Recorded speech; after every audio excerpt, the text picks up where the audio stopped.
Você está ouvindo a Comunidade Acústica, o podcast da Sociedade Brasileira de Bioacústica. Boa noite, eu sou o Tomás Onésio Rostirola, biólogo e mestrando no programa de pós-graduação em Psicologia Experimental da USP.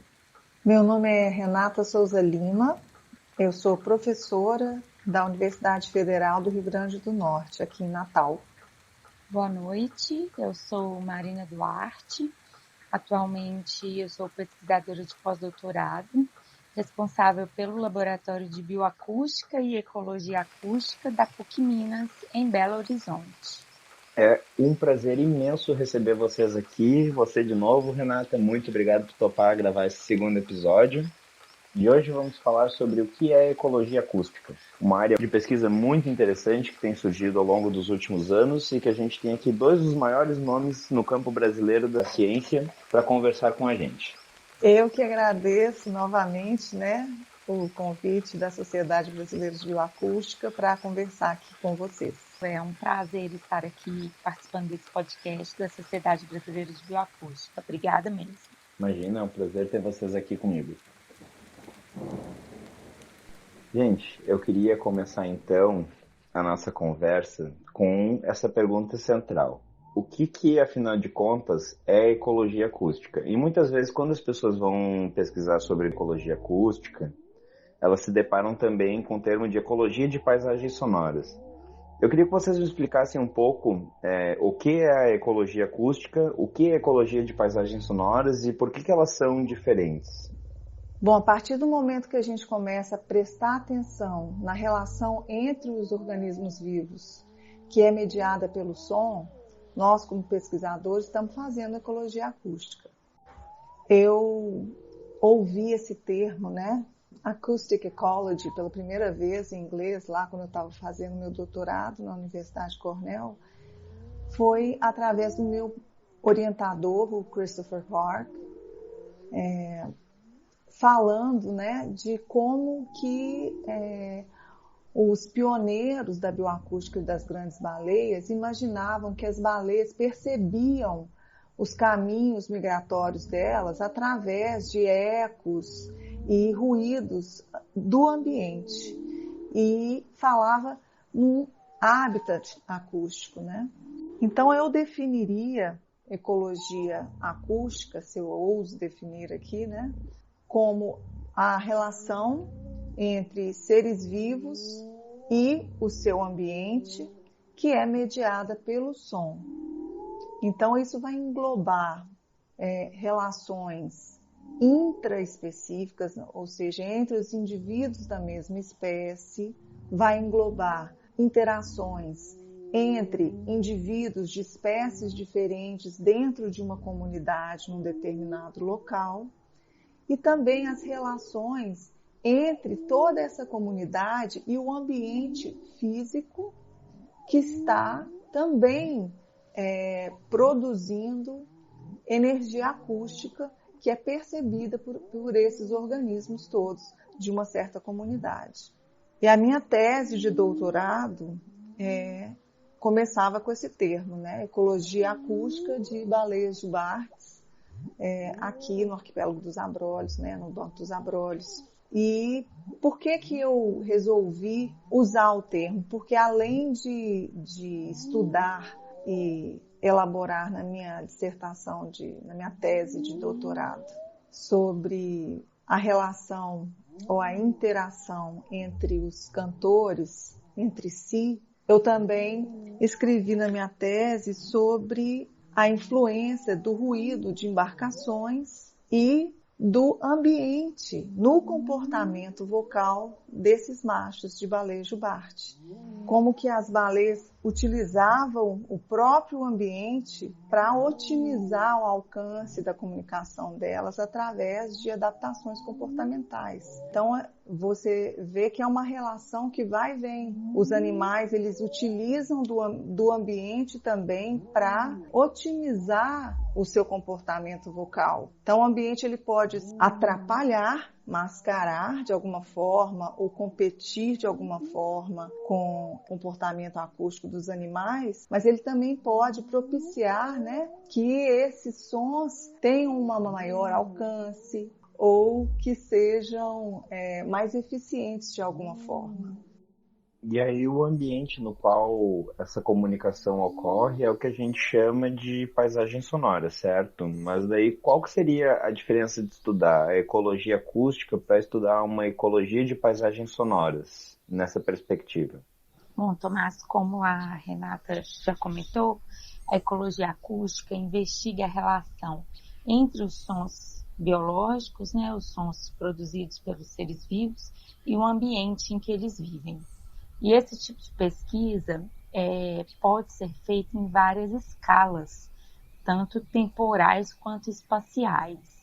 Então, a gente, por exemplo, pode estudar em nível de indivíduos, espécies, populações, comunidades e paisagens, né? Então, o estudo da paisagem sonora é uma das escalas que podem ser estudadas dentro da ecologia acústica. Então, quando a gente fala de ecologia de paisagem acústica, quer dizer que a gente está tentando interpretar, responder alguma pergunta, fazer alguma interpretação biológica de como que os sons que compõem uma paisagem interagem entre si. Como a Renata já comentou, né? A gente tem poluição sonora, né, que a gente chama de ruído, vários componentes em uma paisagem que interagem entre si. Marina, tu poderia falar um pouco sobre quais são esses componentes da paisagem que interagem? A ecologia acústica é uma ciência muito recente, né, assim, em comparação com outras áreas da ciência. Então, esses componentes da paisagem acústica, eles estão sendo ainda descritos e a cada ano que passa, mais artigos vão sendo descritos sobre os conceitos desses componentes. Então, é até uma oportunidade aqui para a gente discutir com a Renata sobre isso. A princípio, falávamos sobre biofonia, antropofonia e geofonia, sendo que biofonia são os sons biológicos, antropofonia, os sons produzidos por seres humanos e as suas tecnologias, maquinarias, e geofonia, os sons naturais não biológicos. Mas hoje em dia esses conceitos estão sendo desmembrados e mais detalhados. Por exemplo, dentro de antropofonia, a gente tem também tecnofonia, que são aqueles sons produzidos apenas por tecnologias humanas. Dentro de biofonia, a gente tem zoofonia, que são os sons biológicos produzidos só por animais. Então, esses conceitos ainda estão sendo trabalhados e melhorados. Né, Renata? O que você acha disso? Marina, eu acho que a definição do termo, do melhor termo para aquele tipo de componente, né, do que a gente está chamando de uma paisagem acústica, isso vai sendo refinado, né, ao longo do desenvolvimento dessa área, que é relativamente nova. Agora, como conceitos mesmo análogos àqueles da ecologia, que a gente usa, né, ecologia de populações, de comunidades, de paisagens, né? Realmente a gente tem que pensar muito bem em como que a gente está definindo esses termos que a gente está adotando para fazer nossas pesquisas, né? Para qualificar os fenômenos que a gente observa, que a gente quer estudar. Por exemplo, nicho acústico é uma coisa que vem sendo discutida há muito tempo, né? Foi proposta por vários pesquisadores diferentes, com aplicabilidades diferentes para suas áreas, inclusive a área de paisagem acústica, né? Foi proposta para a área de urbanismo, bem diferente da ecologia acústica que eu trouxe da minha formação, que vem da bioacústica marinha, né? Então, nicho acústico, por exemplo, o Christopher Clark fala disso há, mais de uma década que ele fala de nichos acústicos, né?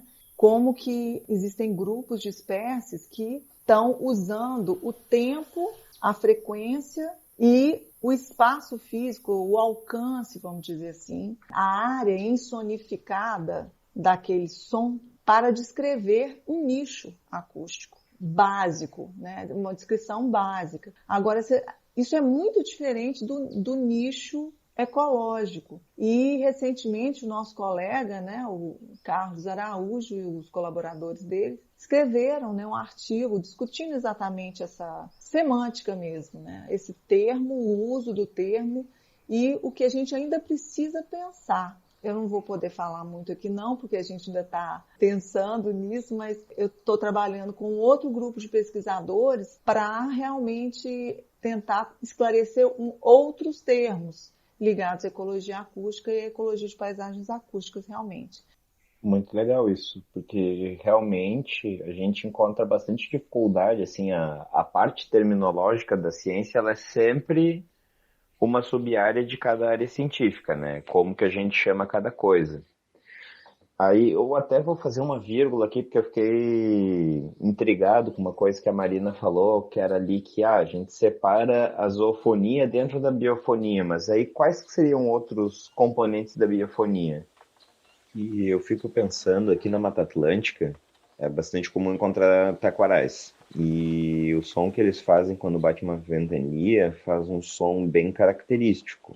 Então eu poderia chamar, por exemplo, esse som que o bambuzal vai fazer, o taquaral vai fazer quando bate no vento de um tipo de biofonia também, pensando isso num ponto de vista de paisagem sonora, né? Sim, exatamente, isso aí, Tomás. Zoofonia, eu temei com esse termo. Eu acho que a gente foi o primeiro grupo a usar a zoofonia no artigo. Eu não entendo por que um barulho de taquaral ou um barulho de uma seiva que faz tum, subindo assim numa árvore, não seja biofonia também. Claro que é biofonia. É biofonia, é fitofonia. Não é não? É fitofonia. A gente está falando de bioacústica de planta, tem gente estudando bioacústica de planta. Eu não sei até que ponto que isso, que tem evidência realmente, tá? Estou devaneando aqui junto com vocês, mas eu sempre defendi zoofonia para o termo que define sons produzidos por animais. Pouca gente sabe, né? Mas plantas também produzem sons. Tem diversas pesquisas já publicadas mostrando experimentos em que raízes jovens de uma espécie de planta aquática produziam cliques, os sons em cliques, né? E que aí outros indivíduos respondiam orientando as raízes para a direção de onde estavam sendo emitidos esses sons. Agora, quanto ao bambuzal, tem gente que argumenta que é geofonia, porque é o vento, né, que é um processo geofísico que está causando, né, o taquaral mexer, né.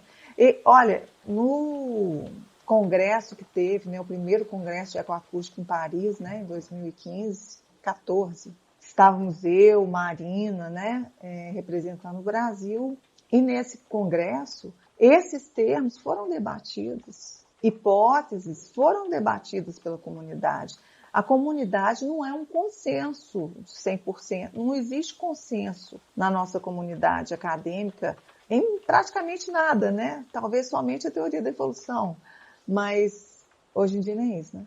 Mas esses termos, biofonia, geofonia, nicho acústico, são termos controversos mesmo e que vão ser, igual eu falei no começo lá, ajustados, refinados a partir do melhor entendimento do que a gente realmente está querendo estudar. Outra coisa, né, gente, a bioacústica, como, vamos dizer, disciplina mãe disso tudo que a gente está falando aqui hoje, da ecologia acústica, de ecologia de paisagens acústicas, ela caminha muito agarrada com tecnologia. Então, todas as descobertas, os avanços da bioacústica dependem dos avanços tecnológicos que nos permitem explorar acima e abaixo do espectro de frequências que a gente ouve, do audível. né? Então, assim, para a gente descobrir que planta está produzindo som, alguma outro componente da paisagem acústica que a gente não detectava antes, né? A gente tem tremor de terra, tem ruído sísmico, que faz parte para alguns organismos da paisagem acústica deles, porque eles percebem essa energia acústica. Então, eu acho que o que ainda falta no nosso ramo, né, nesse ramo incipiente aí de estudo, é ter um olhar mais para a percepção, né, a gente prestar mais atenção na sensibilidade acústica dos animais, que a gente conhece muito pouco. Então, assim, tem algumas coisas que ainda são nebulosas, né? Por exemplo, a gente gravou muito zumbido de abelha, né? O bater das asas de abelha, o bater das asas de colibri, né? Bem-te-vi, que é energia acústica que está no ambiente, mas não necessariamente algo que a gente pudesse qualificar. As minhas alunas ficaram na dúvida e eu falei, não precisa ficar na dúvida, é exofonia, claro, é um som produzido por ação, mesmo que não intencional, vamos dizer assim, né? Mesmo que não seja um sinal que evoluiu para comunicar alguma informação para um outro organismo, a gente usa na ecologia de paisagem acústica, vezes na ecologia acústica, o som apenas para detectar a espécie, né? Depois que a gente detecta a espécie, todo o resto é ecologia tradicional. Agora, outras vezes, não. Muitas vezes a gente foca realmente no som para inferir coisas sobre a história natural e a interação entre os organismos, entre os animais e os processos geofísicos. E a gente vai detectar isso ou também por som ou por medidas complementares, que a gente vai no campo e mede, observa, né? Usa outras formas de observar fenômenos naturais que não sejam dependentes de som para complementar. Então, eu acho que é muito importante a gente lembrar das limitações também desses métodos e das inferências baseadas só no método acústico, né?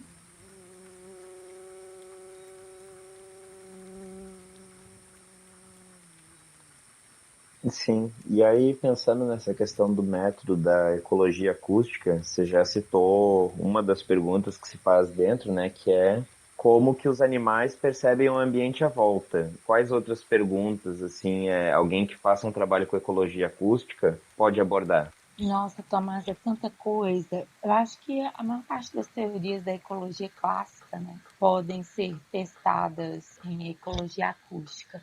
O nicho acústico, né, a Renata mesmo já citou, a gente pode tentar entender, né, responder se as espécies estão se distribuindo no espaço acústico, por exemplo, se aquelas espécies que cantam ao mesmo tempo ocupam frequências diferentes, ou se as espécies que têm as mesmas frequências se distribuem no tempo para conseguirem se comunicar efetivamente. A gente pode fazer perguntas relacionadas às interações entre os sons biológicos e os elementos externos, né? Eu trabalho muito com distúrbios ambientais, por exemplo, ruído. O que acontece com uma comunidade biológica que está emitindo som numa área ruidosa?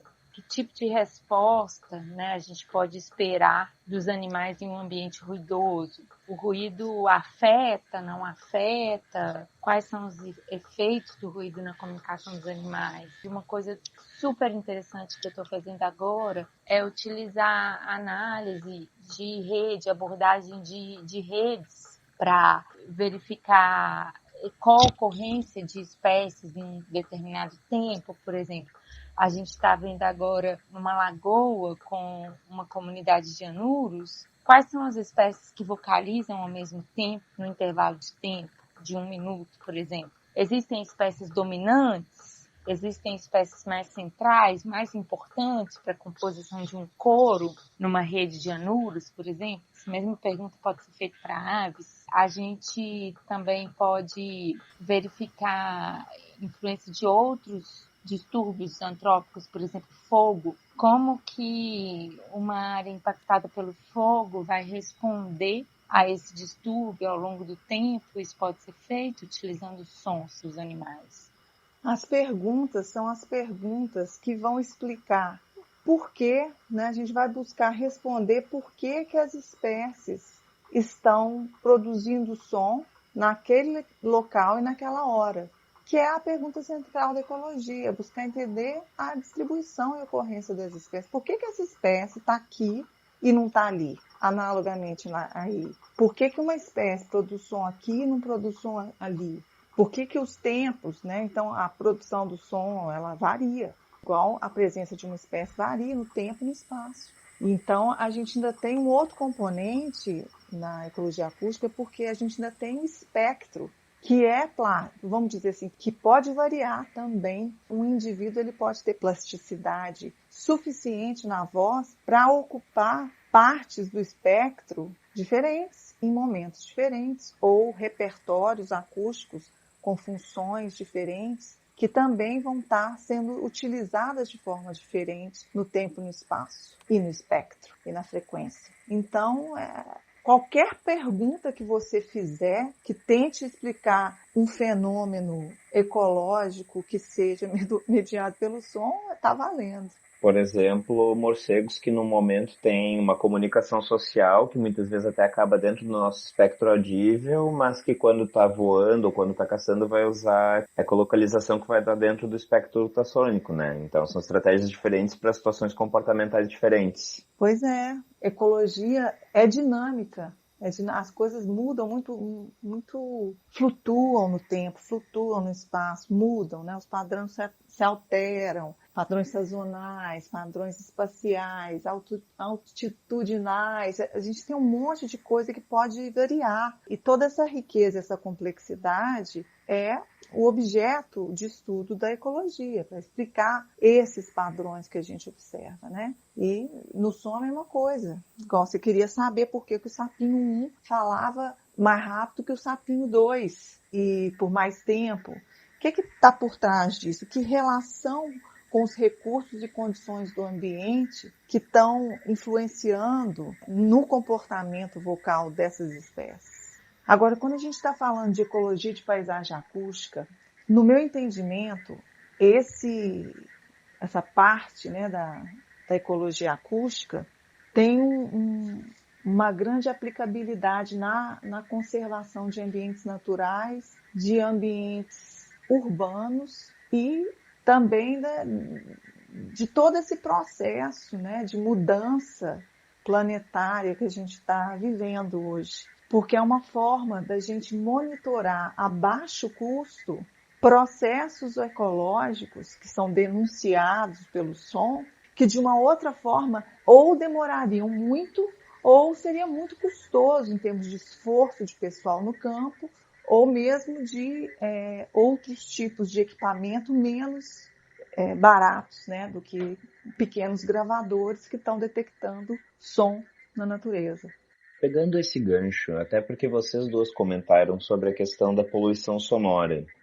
Um dos temas que a gente acaba vendo como mais frequentes, tanto dentro da ecologia acústica, quanto da ecologia de paisagem sonora, quanto dentro da bioacústica, é o efeito do ruído e da poluição sonora na comunicação e no comportamento animal. E vocês conseguiriam, assim, traçar um paralelo entre os efeitos da poluição sonora nos ambientes terrestres e nos ambientes aquáticos? Os impactos da poluição sonora em ambientes aquáticos são estudados há muito mais tempo, né? Em comparação com impactos da poluição sonora em ambiente terrestre. A gente pode encontrar artigo falando de impacto de ruído em baleia aí há décadas atrás, enquanto para ambiente terrestre isso começou a ser mais visto no início dos anos 2000, ser mais trabalhado e tal. Apesar de existirem muito mais trabalhos em ambiente aquático, a gente consegue observar o mesmo tipo de resposta, né, que os animais têm em ambiente marinho, por exemplo, eles têm em ambiente terrestre. Por exemplo, a gente sabe que o ruído afeta a área de uso, né, afasta os animais, principalmente aqueles que dependem da comunicação acústica para se locomover. Então, em ambiente aquático a gente vê isso, em ambiente terrestre a gente vê isso, né? A riqueza, a diversidade de animais normalmente é menor em um ambiente ruidoso, em comparação com um ambiente que não tem poluição sonora.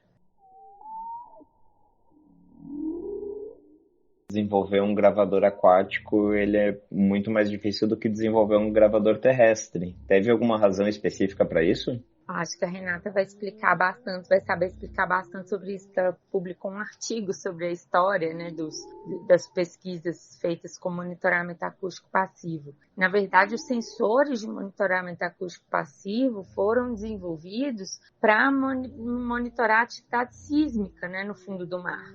E aí eles gravavam também vocalizações de baleias e a partir daí é que passaram a ser utilizados para gravar vocalizações. É isso aí. Assim que eu voltei dos Estados Unidos, eu tive a honra de trabalhar com o Thomas Norris e aproveito para deixar uma homenagem para ele. Acabou de passar por lá de lá, meu querido amigo e colega Tom Norris, que a gente perdeu esse ano para o câncer de pâncreas. Lutou bravamente. E o Tom me convidou para participar com ele de uma concorrência para fazer uma revisão das tecnologias para detecção, classificação e localização de cetáceos no mar. E durante esse tempo, a gente conseguiu pesquisar mesmo as origens, né, dos equipamentos que a gente usa hoje, que foram exatamente os equipamentos sísmicos, né? São sensores de tremor de terra que percebem a movimentação, né, de vibração de baixa frequência. E são colocados no assoalho dos oceanos e depois são recuperados, né, para a gente poder obter os dados que foram salvos dentro desses equipamentos.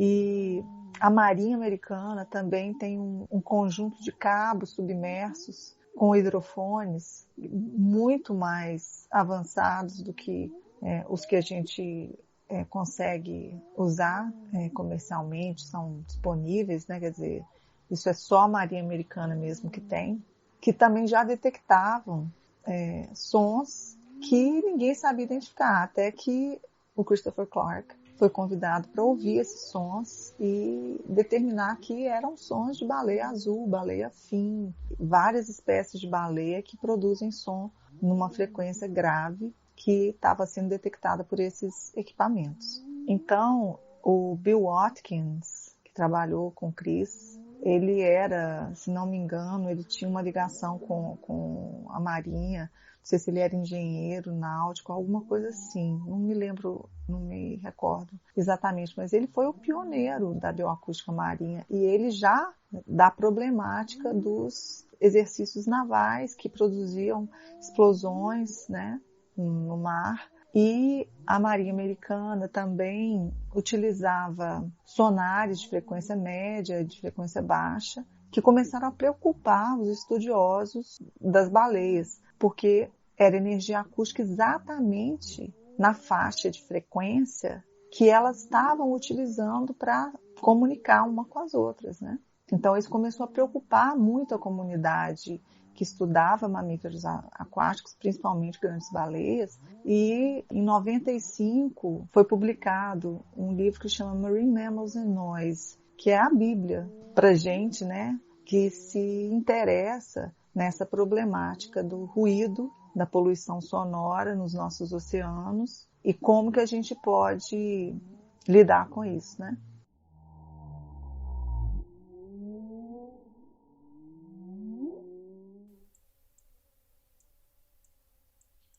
E como que isso pode ser abordado, assim? Como é que uma pessoa pode desenhar uma pesquisa dessas? O que ela precisa para ir a campo? Bom, eu acho que diante do cenário que a gente está vivendo, né, de destruição ambiental, de consumo irresponsável dos recursos naturais, Eu acho que prioritário é investigar isso, sabe? Investigar como que as comunidades se recuperam dos distúrbios ambientais que a natureza está enfrentando, como que os animais respondem a isso em longo prazo, né? Em curto e longo prazo. Que tipo de resposta que a natureza nos dá frente a esses impactos? É óleo no mar? É incêndio? É ruído, né? Poluição sonora? E como que os animais respondem a esse tipo de impacto e como que eles se recuperam, né? Como que é a recuperação dessas áreas que estão sendo impactadas.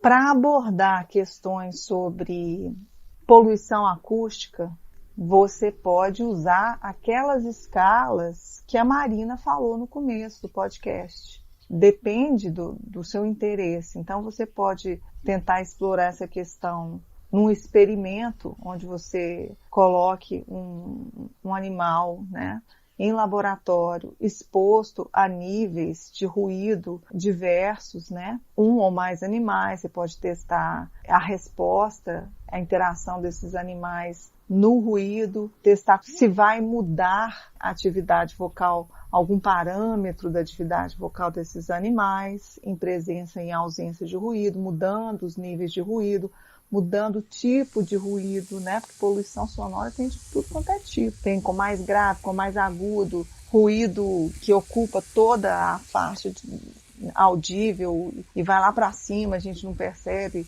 partes do ruído. Você pode também estudar uma população, comparar ela em áreas com ou sem ruído.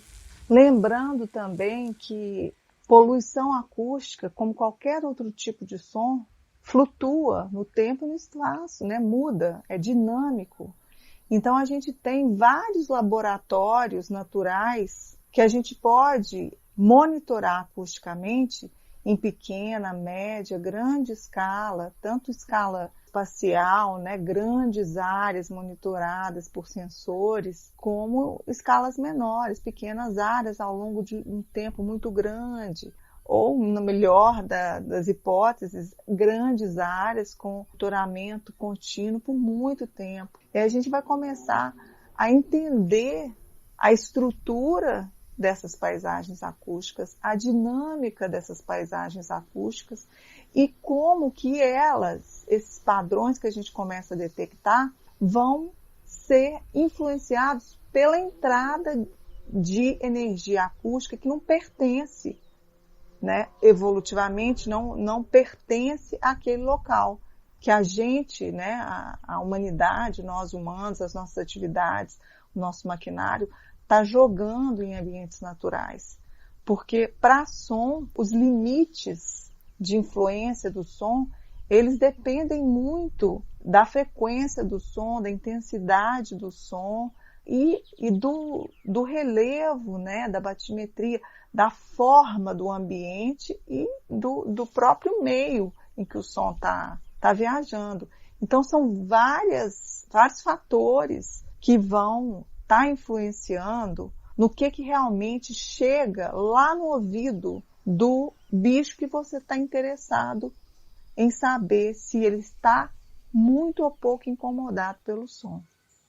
Agora, na pandemia, a gente teve um hiato grande de poluição sonora. Então, estou falando assim, né? Nessa época de pandemia, a gente teve uma oportunidade de estudar, monitorar o que acontece na natureza quando nós paramos de produzir ruído ou quando diminuímos o nível de ruído no ambiente. Porque o melhor de estudar essa problemática de poluição sonora é que poluição sonora, você para de fazer, ela some quase que imediatamente. Isso não sou eu que estou falando, não. Quem está ouvindo o podcast, se quiser assistir um documentário que chama Sonic Sea, essa frase é desse documentário. Quando você para um som, um ruído, ele para imediatamente, né? Não é igual poluição química, que você para de produzir aquele químico, o químico ainda permanece no ambiente. No caso do ruído, não. Você para de produzir o ruído desaparece, quase que instantaneamente. Sim, verdade, né? Tem soluções que elas são bem simples, quase irritantemente óbvias, né? Mas aí vai bater tudo naquela questão de como que o ser humano percebe a própria atividade dele, como ele percebe essa atividade influenciando o ambiente. E agora a gente chegando mais ao final do episódio também, né? Eu queria que vocês me contassem um pouco o que que vocês estão pesquisando nesse momento. Onde que vocês têm trabalhado? O que que vocês estão aplicando? Quais as dificuldades que vocês têm encontrado? Quais os achados? Assim, de uma maneira bastante sintética. Se eu for te contar o que, que eu estou fazendo, trabalhando em quê, não é muito sintético, não. No laboratório de bioacústica e no laboratório de ecologia e comunicação acústica aqui da UFRN, né, o Ears Hub, né, um hub de pesquisas em ecologia acústica, onde a gente se encontra e colabora, primeiro para tentar detectar nos padrões que a gente observa pistas, né, sobre macro e microevolução desse tipo de caráter comportamental, né, que são as vozes dos animais. A gente se interessa muito em saber como o ambiente influencia na evolução dos sinais, as diferenças geográficas, os dialetos, e além desses processos evolutivos, né, ecológicos e evolutivos, que são do nosso interesse, a gente também procura validar as métricas de soundscape, né, os índices acústicos que estão sendo propostos, buscando formas de melhor detectar ou visualizar padrões bioacústicos dinâmicos no espaço e no tempo. Então, a gente tenta aprimorar a forma de apresentar esses dados acústicos para que sejam melhor aproveitados, para que sejam úteis no monitoramento de sistemas naturais, principalmente para a gente detectar tendências que sejam importantes para a gente conseguir proteger a nossa natureza e entender melhor como que nós temos que nos relacionar acusticamente com o nosso ambiente. O que está precisando parar e o que pode diminuir ou continuar em termos de produção de ruído, né? Já que somos uma espécie barulhenta. Bom, aqui na PUC Minas a gente tem trabalhado com distúrbios ambientais, impacto de ruído, impacto do fogo nas comunidades ecológicas. Desde 2016 eu trabalho em conjunto com a professora Luciana Barreto, que é herpetóloga, então a gente tem desenvolvido trabalhos com anuros e nessas áreas onde a gente grava sons de anuros, a gente também tem aplicado índices de diversidade acústica e tem tentado aplicar novas abordagens, como abordagem de redes ecológicas, para responder perguntas ecológicas. Os equipamentos que a gente utiliza aqui na PUC Minas, gravadores de monitoramento acústico passivo, são meter, né, da Wildlife Acoustics. A gente tem os modelos, o segundo e o quarto modelo, modelos 2 e 4. Eu estou participando de um projeto grande do INCT, junto com a professora Luciana, em que nós distribuímos gravadores em vários estados do Brasil para avaliar a atividade vocal de anuros também em longo prazo, em uma ampla escala temporal e espacial. Esse projeto do INCT é coordenado pelo professor Rogério Bastos, da Universidade Federal de Goiás, juntamente com o Diego Luzia, que é da Universidade Autônoma de Madrid. Então, basicamente, são essas 3 linhas que a gente tem trabalhado. São essas, basicamente. Sim, né? É a importância de aprender para saber como mudar para melhor. E também eu acho que um dia a gente vai ter que fazer um episódio só sobre índices acústicos, porque isso é um universo à parte, né?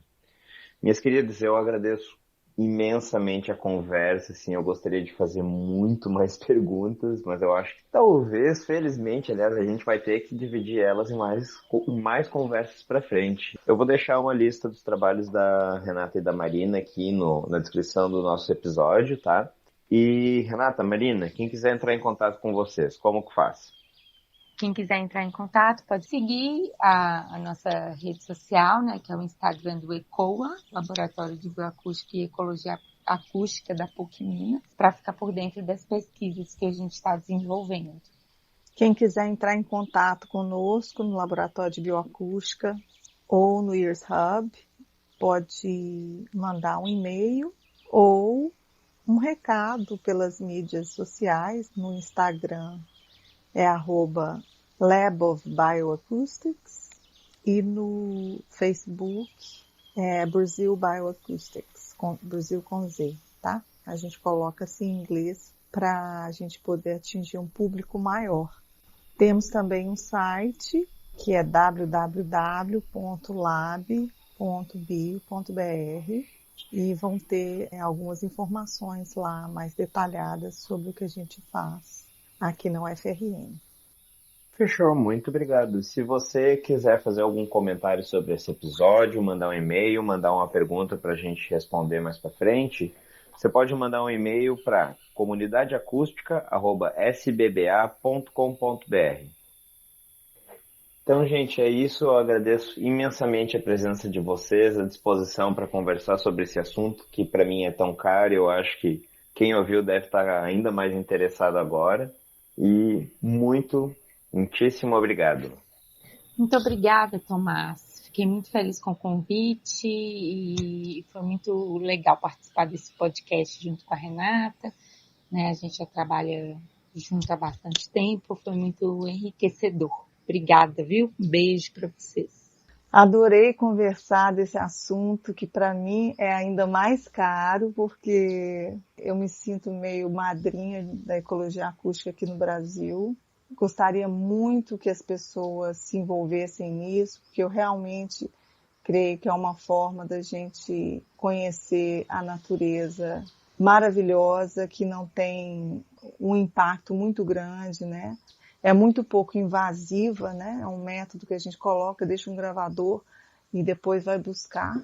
Então, eu agradeço novamente, Tomás, o convite.